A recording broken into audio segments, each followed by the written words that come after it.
dia! Mais uma manhã com Deus, priorizando a palavra de Deus. E nesse dia 26 de fevereiro, nós vamos meditar em Deuteronômio, do capítulo 29 ao capítulo 31.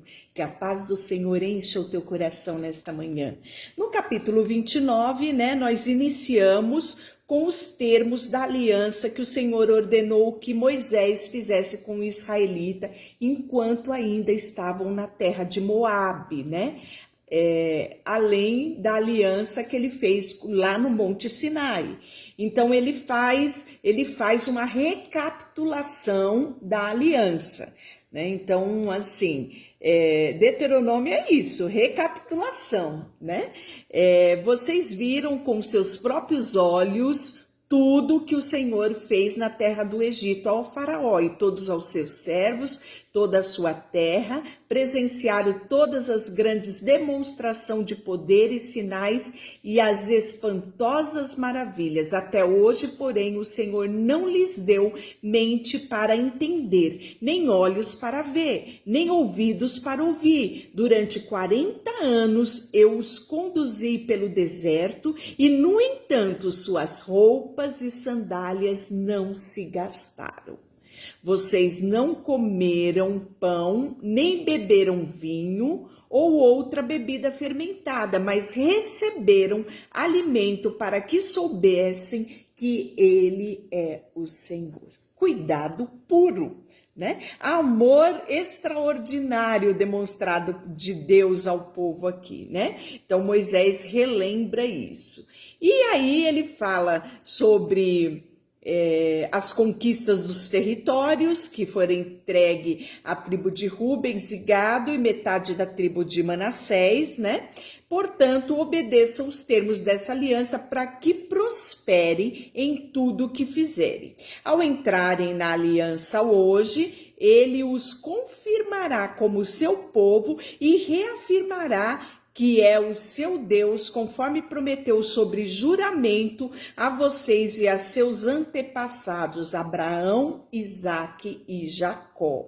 E aí ele fala assim: não é só com vocês que eu faço esta aliança, incluindo suas maldições. Faço aliança com vocês, que hoje estão na presença do Senhor nosso Deus, e também com as gerações futuras, que não estão aqui ainda. Ou seja, Deus ele fez aliança com a geração passada, Abraão, Isaque e Jacó. Agora ele faz uma aliança com essa geração, e esta aliança alcançará as gerações futuras, Então isso é extraordinário, o poder da aliança que Deus faz com o homem, E aí ele continua no capítulo 28, relembrando, ou falando das advertências, e ele fala assim: todas as nações vizinhas perguntarão, por que o Senhor fez isso com esta terra? Por que se irou tanto?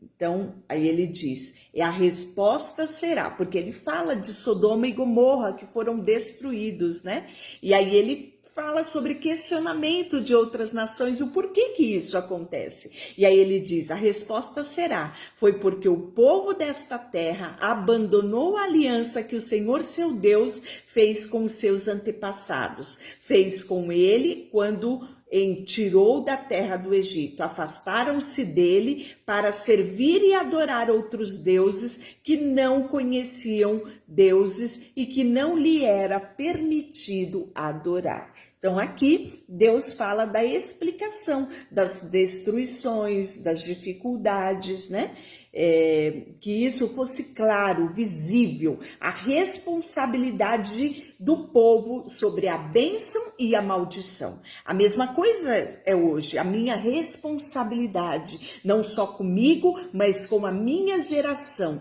de produzir bênção ou produzir maldição, dependendo da minha escolha. E aí ele fala, o Senhor nosso Deus tem segredos que ninguém conhece.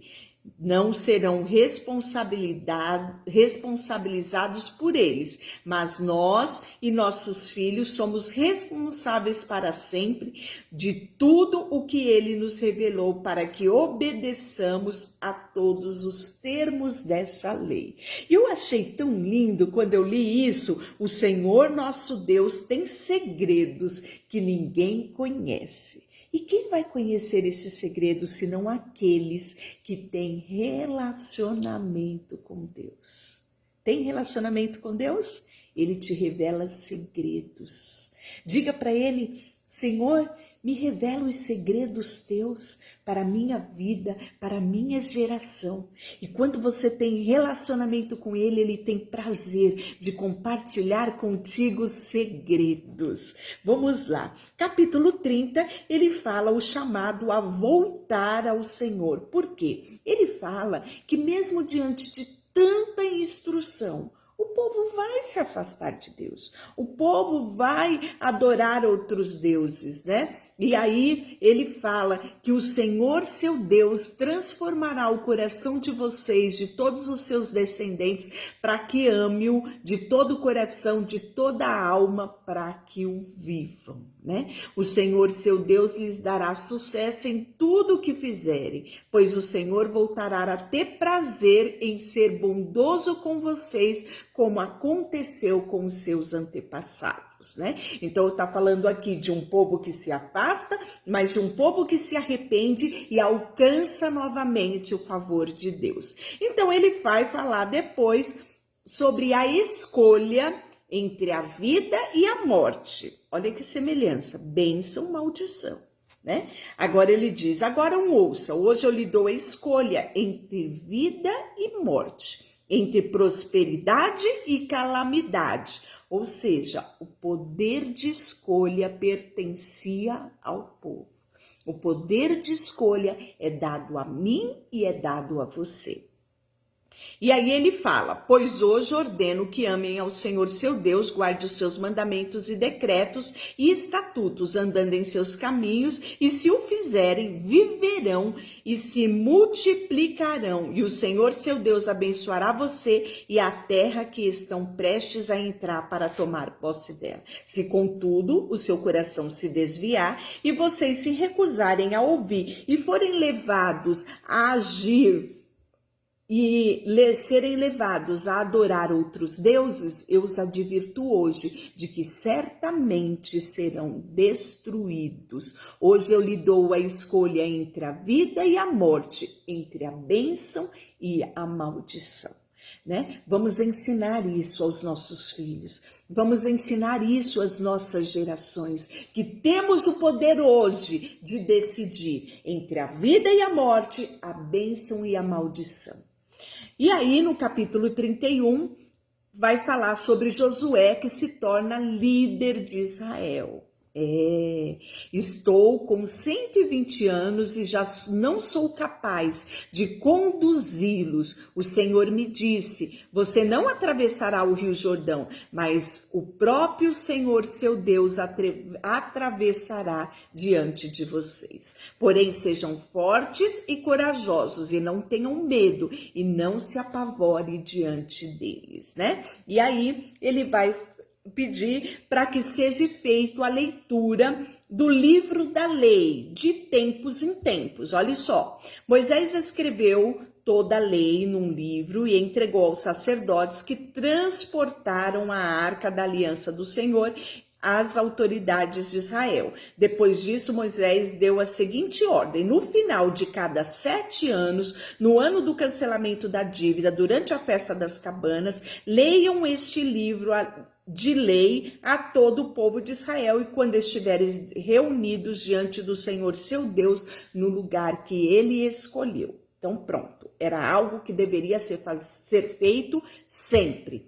E aí ele fala sobre a predição de desobediência de Israel. antes de Deus levar Moisés, ele fala: Moisés, infelizmente o povo vai se perverter, o povo vai se afastar e a minha ira se acenderá contra eles. Está aqui no próprio capítulo 31, versículo 17. Estas calamidades atingirão, porque o Senhor não é e não está mais entre nós. O povo vai reconhecer isso. E ele fala: naquele dia esconderei deles a minha face por causa de todo o mal que praticaram, adorando a outros deuses. Como Deus tem sido enfático nessa questão de não adorarmos a outros deuses. Por que as pessoas insistem, sabe, em erguer para si imagens de escultura, em fazer para si, sabe, outros deuses, quando Deus na sua palavra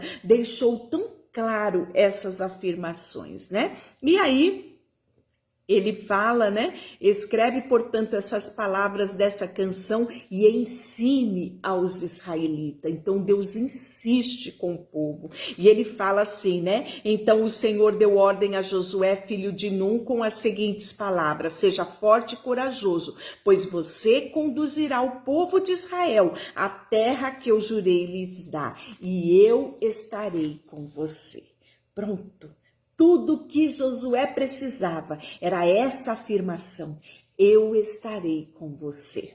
Hoje também Deus quer nos dar esta segurança, esta afirmação. Maria, Antônio, José, Paula, Vívia, Antônio, Josefa, eu estarei com você. Rubenita, eu estarei com você. Kleber, eu estarei com você. Edileuza, eu estarei com você. Esta é a afirmação de Deus para mim e para você. Juliana, Sueli, Miriam, eu estarei com você. Diga isso para você mesmo: o Senhor está comigo. Deixa eu orar por você. Senhor, nesta manhã, alegra o nosso coração, porque temos uma promessa de que o Senhor estará conosco. Sim, assim decidimos te obedecer em todos os teus mandamentos e estatutos. Queremos, Senhor, diante de ti nesta manhã, consagrar tudo que somos e temos em nome de Jesus. Amém. Deus te abençoe.